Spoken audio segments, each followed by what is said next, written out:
Kaixo, bideo hontan azalduko dut nola jar dezakegun estekatuta Canvako dokumentu batean beste dokumentu bat, adibidez bibliografiarekin. Lehenengo gauza izango da estekatu nahi dugun dokumentura joatea, eta hemen ja iturri guztiak ditugunean emango diogu atal hontan partekatu. Normalean hemen agertzen zaigu berez aukera hau, horrela egoten da. Mugatua, guk bakarrik ikusteko, orduan. Ezer baino lehen egin behar duguna da jarri edozeinek ikusteko. Estekatuten guztiek horrela, klik egitean estekan ikusi ahal izango dute. Eta gero esteka kopiatuko dugu. Eta eginda sakatuz, ja gure esteka kopiatuta dugu. Orain esteka hori itxasiko dugu hemen. Baina itxasi ordez hemen testu moduan egingo duguna da irudi baten gainean itxasi. Orduan bilatuko dugu hemen, esate baterako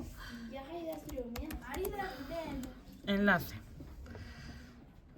Aukeratuko dugu irudi bat, adibidez hau. Hemen erdian agertuko zaigu. Jarriko dugu tamaina egoki batekoa.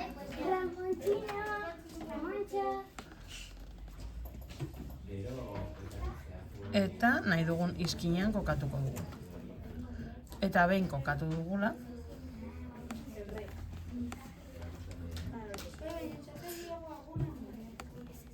emango diogu Ctrl-K, hau da, teklatuan Ctrl sakatu eta gero K atalari. Eta hau klik egitean, agertuko zaigu hemen,